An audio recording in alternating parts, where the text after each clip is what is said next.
so advantageous one. Daniel, the floor is yours. Okay, thank you very much.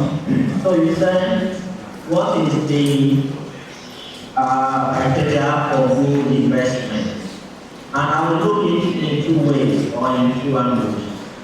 The first angle will be the entrepreneur, the agribusiness owner. What does good investment mean to you? Alright, that's one aspect. I will also look at it from the investor's aspect. What does a good investment mean for an investor? Alright, and these are the things, but let me start from the agribusiness owner. What does a good investment mean for you?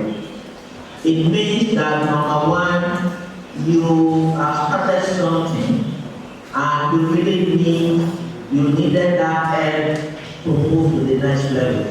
And the next level is crystal clear. The next level will be that you want to scale your processes by getting a machine. Maybe a processing machine. Alright? And you know the amount of that processing machine. And you want to do packaging. You know the packaging machine you will need, the packaging materials, the human resources need, and you have done all your planning. And you know the amount of money in terms of investment you will need into your business to scale what you are already doing to the next level. Alright? So you already know that, okay, you see money now, you know what to do with it. But most of us, we don't plan this thing out.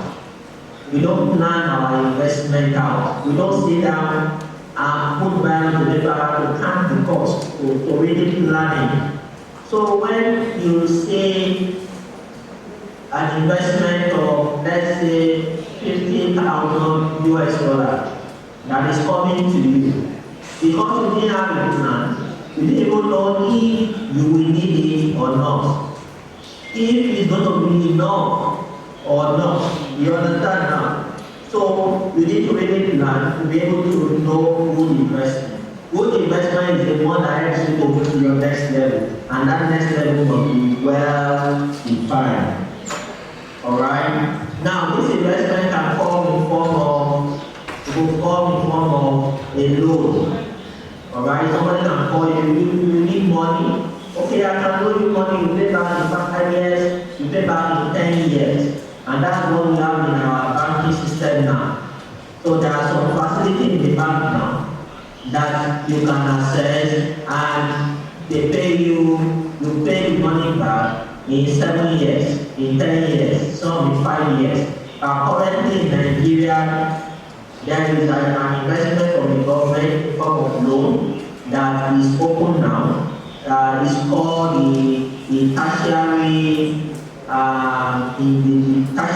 investment, kind of just for our places like that. So what do they want to do? If you graduated from the university in the last 7 years and you have done your youth corps service, NYSC, then just fill the application, put your business plan, put your registration information. If you are a limited liability company, you can access up to 25 million naira. While the one for sole proprietorship can access up to 5 million naira. Okay, so these are new initiatives that government is using to help the private sector. Now you have to now sit down that for your business, is it loan you need now?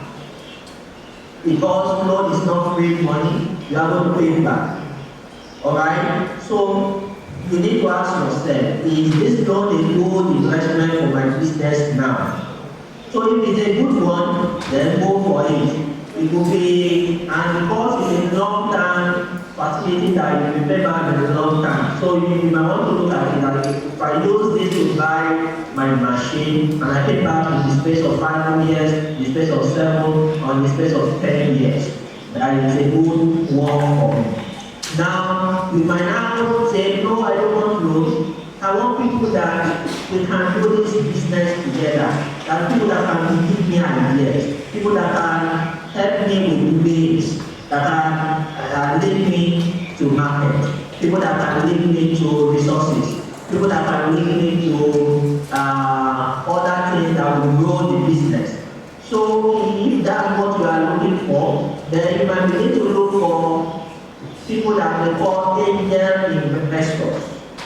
Alright, and they are all over Africa. There is African Angel Investor Network. You understand? So you might look for angel investors. They will fit into that category and they will be able to help your agri-business. Then there is another set of people called venture capitalists. Those ones, they are more driven by the profit your business is going to generate. So if you demonstrate your business as a for-profit business that is going to solve a problem and you're going to make money, great money out of it, they will be interested in partnering with you. Then you sign the contract. They give you the money, they say they monitor what you are doing, but they are more motivated by the investment aspect. An angel investor is not primarily motivated by the financial gains, but they are much more impact driven. They want to see you yourself build capacity, and they want to see your business solve real problems. They want to see your business scale your real problem. So that's the difference between them. And the funniest thing, let me say this to you, the funniest thing will be that these angel investors and venture capitalists, they will be your family members.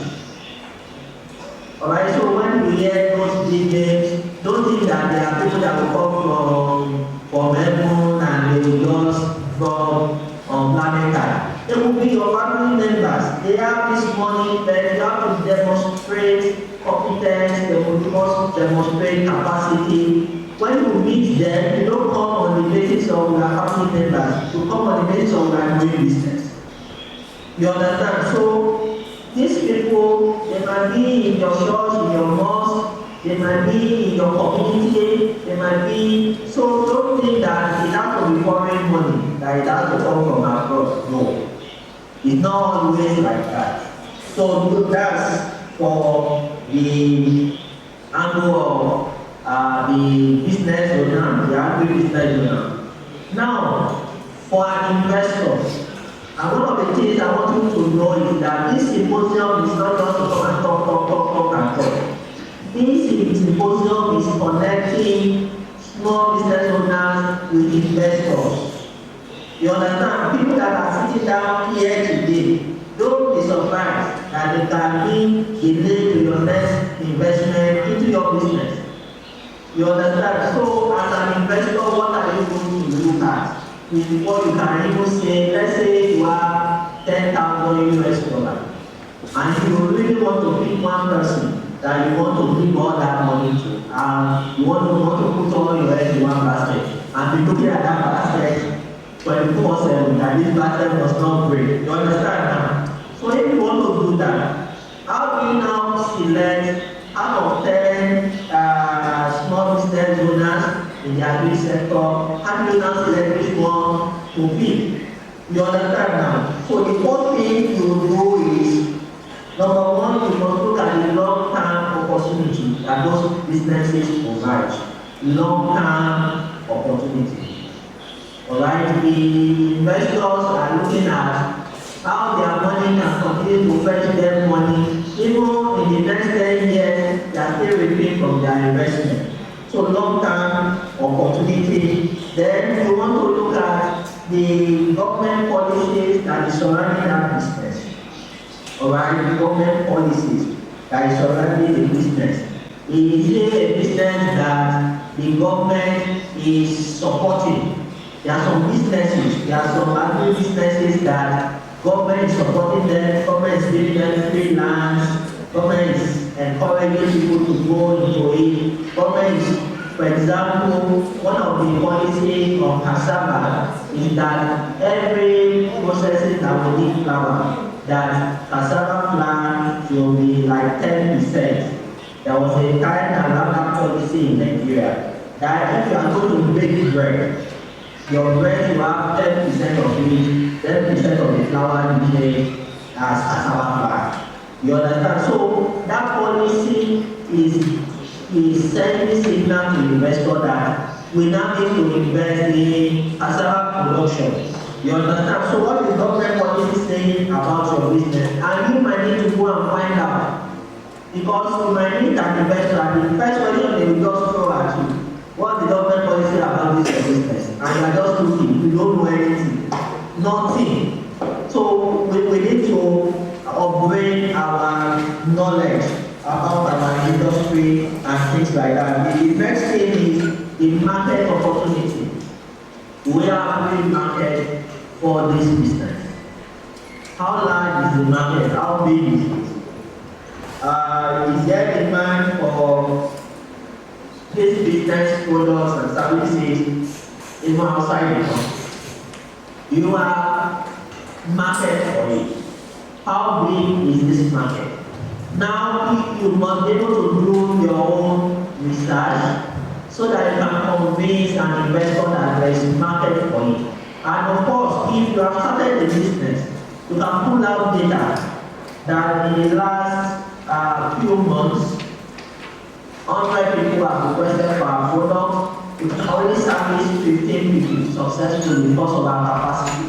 You understand now? When you pull out data, it will convince an investor that you need 100 people knock at your door. You can only service 15 because you have limited capacity. Then you want to, the investor want to see how we can help you to be able to scale your capacity. So the market opportunity. And then another one you want to look at critically is the risk associated with that business. There is no business without the risk. Every business has risk. So if you appear before an investor and you are saying that my business has no risk. In fact, from that point, they have already switched off. That means you don't know your business. There is no business without risk. And there are different types of risk. It could be human risk, it could be financial risk, so it could be environmental risk. Any risk about your business, you must be able to find out about it. Now, when you find out about it, the next thing is, how do you want to mitigate this risk? Alright? You must be able to give, are you going to transfer this risk? When you transfer it to insurance. So let me give an example. The first set of winners of the grants, some of them in Nigeria, I met with one. He used that money to set up a plantation farming. Alright? Towards the period of harvesting, fire outbreak happened in the farm and consumed everything. Fire outbreak consumed everything.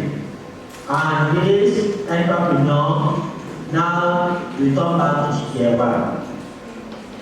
Now, that is a risk for a farming business.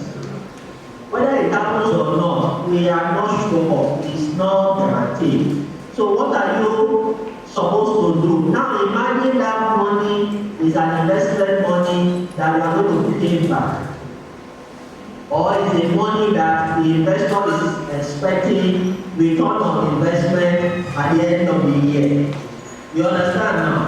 The only edge that this person has was the fact that the money was a grant money and it's now returning it back. So that's really helping to cushion the effect of it, because some people, because of what happened on the farm, they can go into depression. You understand now? They can go into depression and things like that will happen. So insurance comes into place, security comes into place. There are some farms that need to have both day and night security on the farm. You invested so much on your farm, and And you don't just come to hear stories. They say stories that touch the heart.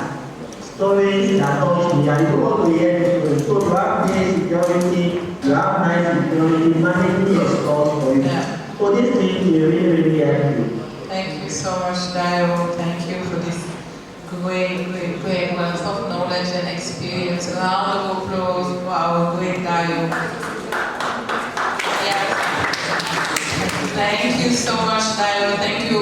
We would like to indulge our audience. We have some questions in the room, but before that, we give the floor to Lydia, for Lydia to also tell us more about what to keep in mind when getting ready for investment. Can we have the questions from the Zoom, please?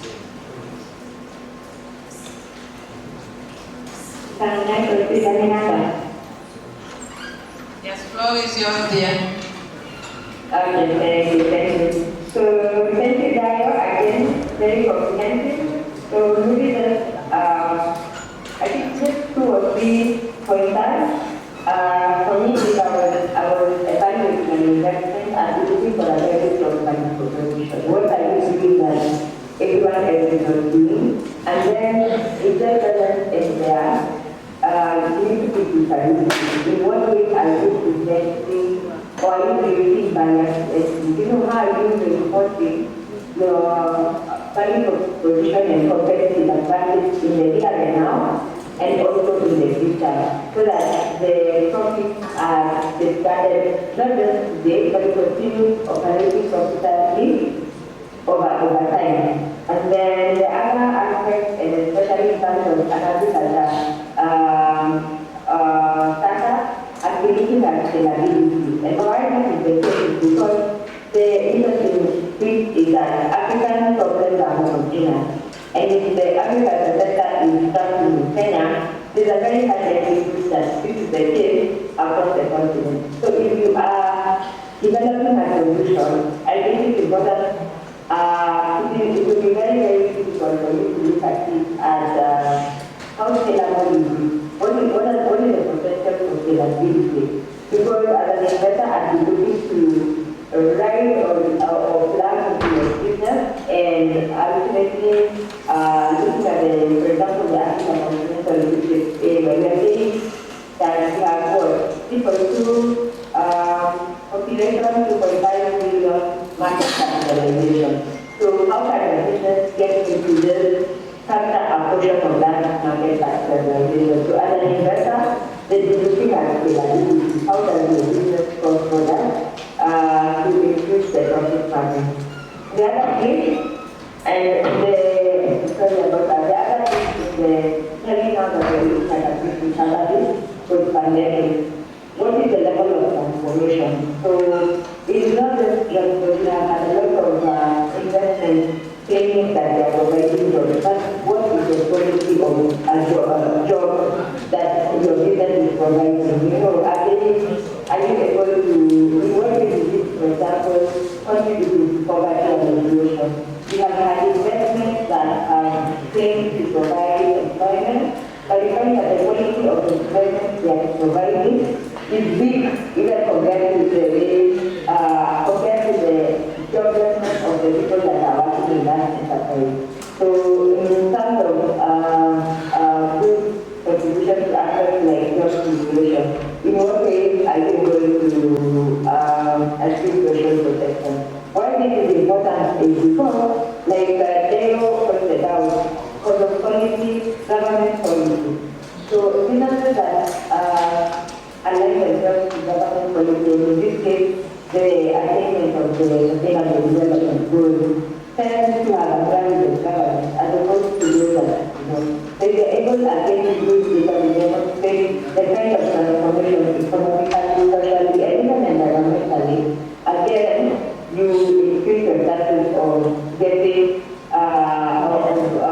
getting the idea of more than one investor and getting more money on board. Then, finally, I think I'd like to just point out what also Theo had mentioned earlier. I think as an entrepreneur, it's important to know what exactly are you doing. A lot of times, startups will want to think that money realize that actually the emphasis is not money, sometimes the capacity. So that's why it's important to understand and differentiate. Are you having competency gaps so that as we pick up investors, they're sitting that kind of leverage, and by extension, having that competency on board opens doors for you, for example, to get financing. So those are some of the things and my thoughts on what we can make a good investment, both here and now and in the long term. Thank you, Aminata. Thank you so much. Thank you so much, Lydia. Thank you, Dayo. So we would like to indulge our audience. We have a question in the room from Mr. G.B. Diagne.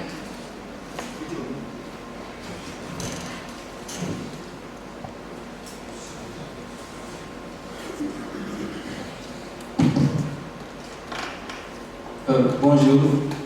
Donc, je remercie les panélistes pour la clarté de leurs propos, remplis aussi d'enseignements aussi de savoir.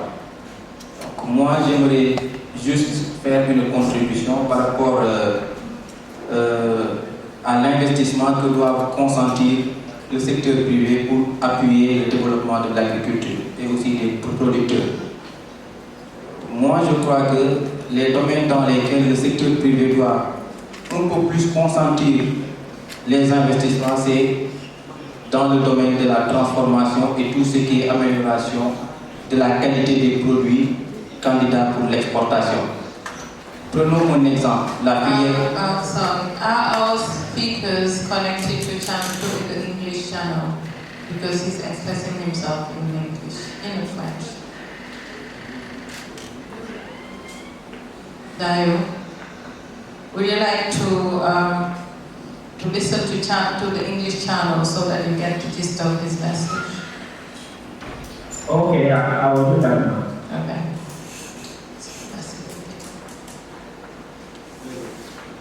Oui, je dis que pour moi, les domaines dans lesquels le secteur privé devrait un peu plus consentir les investissements, c'est dans le domaine de la transformation et aussi de l'amélioration de la qualité des produits candidats pour l'exportation.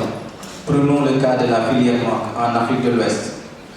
Si au Mali et en Côte d'Ivoire, cette production est juste pour 3 mois entre mars et juin, cette production au Sénégal peut s'étaler jusqu'à 6 mois, de mai à octobre, et ce pour une production de 130 000 tonnes.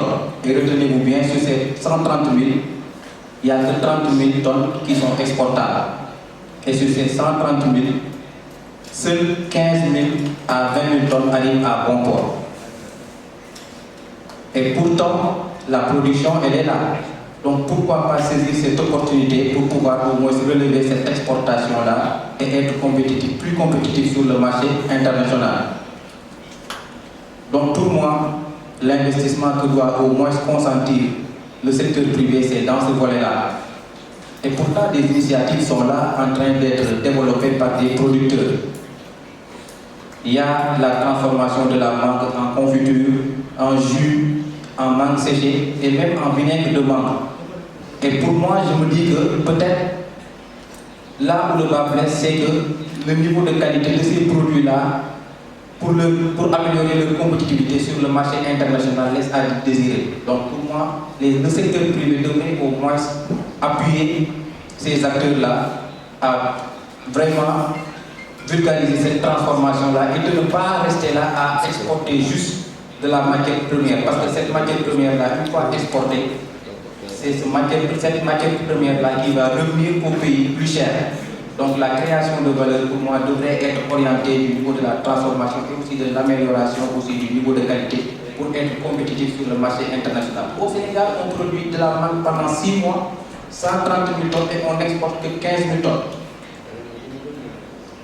C'est une aberration. Comment produire 130 000 et exporter 15 000 tonnes? Qu'est-ce qu'on voit? Des milliers de tonnes qui pourrissent dans les vergers et ça, c'est pas normal. Pour moi, ça, c'est pas normal. Donc, il y a de la matière, le secteur privé a beaucoup de moyens pour pouvoir au moins appuyer ces gens-là. le Sénégal est le seul pays au monde où 2 mois sur 12, il n'y a que la banque sénégalaise qui est présente sur le marché international.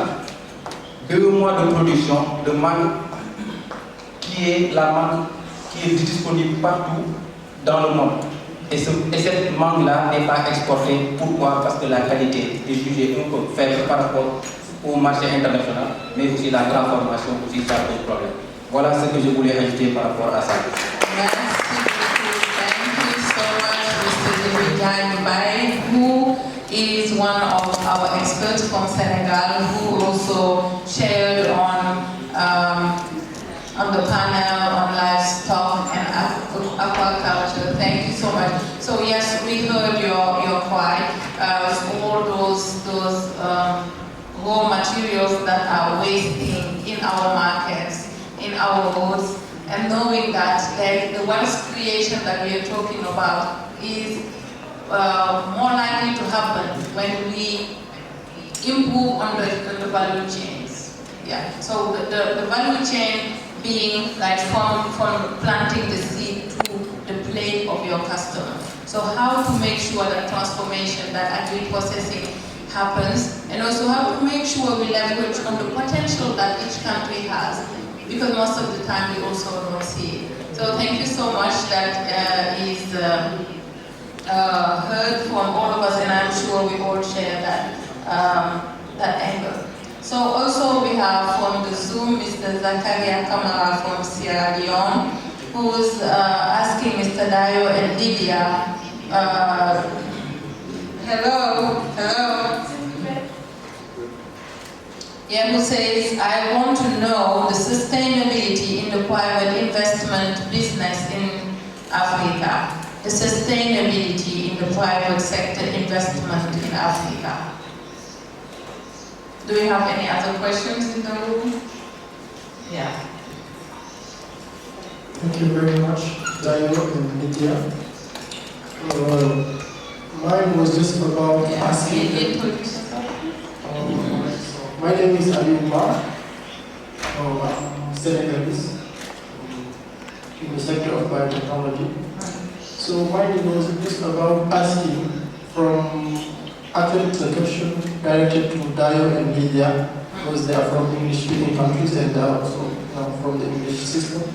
I would just like to know how is the environment of banking, like how easy is accessing to loan, because here in Senegal it's kind of hectic for our small entrepreneurs to access to loan. So how easy is it for you guys to access to loan? Because at some point of our journey, we will rely on that loan, to make our business grow and to exponentially,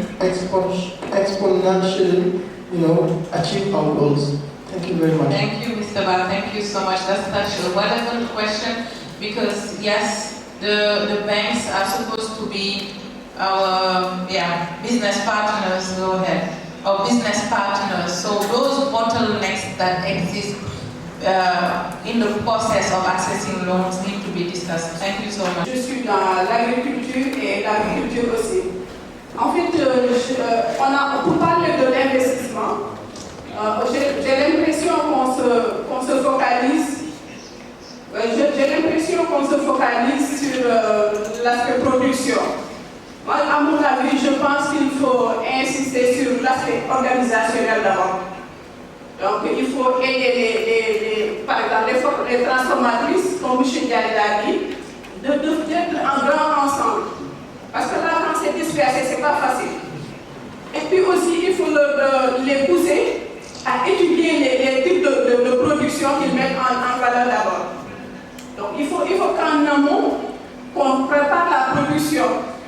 Mais ce que je constate, que les gens produisent sans savoir où écouler, ça c'est un problème. Donc il faut qu'on organise tout ça d'abord, avant de demander de l'investissement. Donc à mon avis, c'est la première étape à aborder d'abord. Donc avant de parler d'investissement de façon beaucoup plus, productive, il faut l'aspect organisationnel d'abord. Donc c'est ça. Inside. Mr. Dayo has talked a lot about, when we were setting the depot and in the first minutes of this conversation, we talked a lot about that need of doing your homework, if you remember well.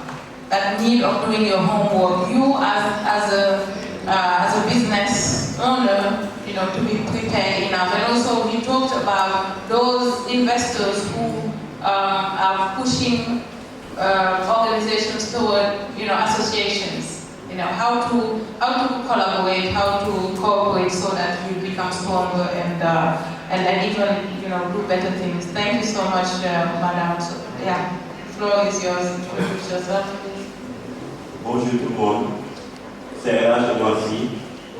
Encore une fois, nous remercions nos chers panélistes. Donc la question que je pose ici, c'est quels sont les critères d'appréciation sur lesquels les bailleurs se basent pour pouvoir financer un jeune agriculteur? Merci beaucoup. Voilà une question sur laquelle it's my French. So that's a question that we treated, like the question about the criteria. What are the criteria that investors are looking at when it comes to, you know, investing their money into businesses? So Lydia and Dayo, we have 9 minutes before we go for a lunch break. We are having today the innovation fair at 2 o'clock, and we have to finish at sharp 1 o'clock. Yeah, so 9 minutes for Dayo and Lydia to reply to the set of questions that we have today. Lydia, floor is yours. Thank you, Anuragha. I'd like to address the issue of the investment, and something as very deep. In terms of what happens on agriculture, I think it is important to understand the processes that support agriculture. So we have the issue of policy. We cannot just say to agriculture and have the one kind policy of the same commodity. So this is something that needs to be addressed. And then we have the notion that focusing on export market is going to resolve all our problems. But we also need to understand that there is a big implication in terms of focusing on export, and we cannot really rely on that. Because at a point we find that we can't really invest in our own domestic sources. So one of the things that I need to address is that yes, export market is good because of the Indian prices and the domestic consumers. But the innovation for the domestic market is understanding how do we tap into the large domestic market in our own countries that have less stimulus market requirements compared to the export market. And also find that investment in that of affecting entirely the domestic market is not as high as compared to investing in value for export. But then I think also do the risk assessment.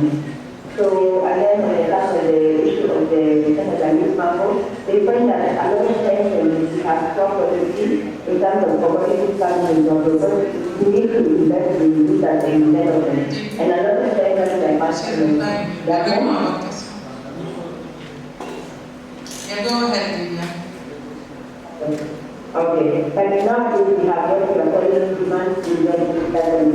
So the private sector can even take it by country. We have the private sector working closely with public institutions to develop varieties that can move into agriculture.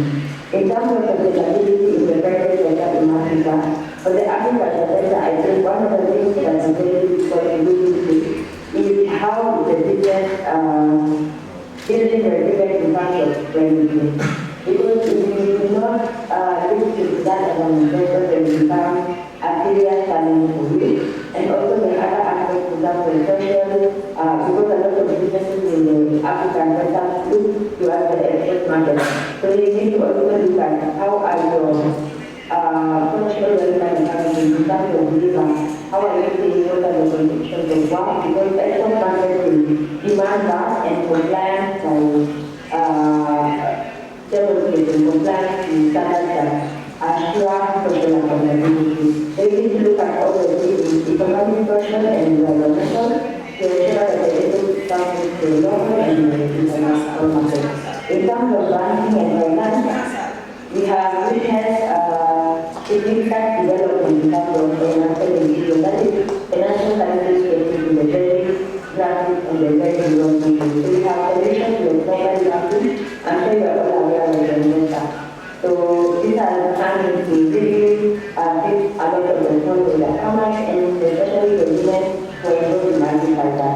We have a lot of mobile banking solutions. Also, we are people are able to access those without collateral and then have total to you. So that is something that maybe depending on the market visibility or starting to the financial market, we get that in terms of expanding to the rest market. Organizing value chain. 1 minute, please, my dear. 1 minute. Okay, I'm going to the last one. In terms of organizing the value chain, yeah, we're not just focusing on production, but it is because production determines whether we will go into processing and all the other functions. So it's important to ensure that value chain actors are coordinated. And in fact, that this is done very quickly in terms of the export because the market is well organized. Domestic markets are very fragmented and very uncoordinated. So perhaps it's a need for the private sector to work very closely with government to organize domestic markets. So thank you very much. I think the criteria for the startup, I still go back to the same thing. Sales, transformation, organization. Thank you very much. Thank you so much, Lydia. Thank you, Dayo. The floor is yours for 3 minutes before I conclude and go forward. Alright, thank you very much. So as we wrap up, I've listened to all our contributions and all our questions, and they are very valid and fantastic. One of the things I would really want to chip in is the fact that there's a need for us to form collaboration and association and work together as one. Alright, when we partner together, we can pool resources together to even scale up. Alright? So that's the first thing I want us to take home today. The other thing is that for the agro-food processing, investment into agro-food processing has a lot to it. Apart from having the money to do it, you must also know where to get the kind of machine that you are going to use for your processing. Know yourself, you must have idea knowledge. So when you have an opportunity to go for either this kind of exhibition or trainings, or you have an opportunity to go and learn more, then you need to give yourself that opportunity to go and do that. Because by the time the person that wants to give you money comes, you need to show the plan. Okay, how much do you need for your agro-processing activity? How much do you need? Who are the people do you need that will work with you? What are the skill sets that can operate this machine? That can. So by the time you plan it, even when the money is not there now, still go ahead and plan it. And you have all the resources that you need. Then before you know, to raise that money will not be difficult. And somebody also talked about banking. There is the traditional banking here, and like Lydia said, there's also mobile platform where you can access not big loans like that, but small loans that can still micro, medium scale businesses to make progress. So the bottleneck is generally everywhere, but there are things that you can do, especially when you have all your papers ready, all your documents ready. The first thing is that you need to have relationship with the bank that you want to use. You need to have a corporate relationship with the bank you want to use. Some bank will tell you have to bank with us for 6 months. They need to look at your activity. So if you don't have that and you just appear and it looks like they are not answering you, those are the things that you need to do. So I've dropped the link for the book, and just follow the link, you'll be able to download it. I think this is a good place for us to stop today. I'm glad to be able to join this session. Thank you, Aminata, for this opportunity, and for all the people who are training for development. Thank you very much. Thank you so much. Thank you for the flexibility of just leaving all what you were doing and come and save the situation of this session. And I knew you were the right person for this to fit into this place. Thank you so much, Nayo. Thank you, Lydia from Kenya. And I just wanted us to wrap up by emphasizing once again the importance of the private sector in, to go the words of Nayo in saving the economy, and also the importance of us to do our own homework by, market researching, by securing knowledge, by knowing who our clientele is supposed to be, what is our niche, what is the reality of the industry, what are the government policies and all that. So, and then also knowing, because we have to know our businesses as the palm of our hands. So when we receive the money that we're seeking, what are we going to do with it exactly? Because once we don't do all that homework, we will end up just receiving the money and placing it in wrong areas where we did not want to do it, and that will be a disaster. So also documenting the processes, we insist on that so often, but yes, let's document the processes wherever you are in terms of your journey as an entrepreneur. Document it. Who are your clients? Who are you impacting? What are your benefits? And that also marries with having systems in place, financial systems, labor systems, human resources systems. Because most of the startups are hiring people, but they are not following the labor law, and that's something that investors look at. So we don't even have to do it for the investor's sake, but we have to do it for the sake of respecting the rules and also protecting the people that we are bringing on board to see our vision into reality.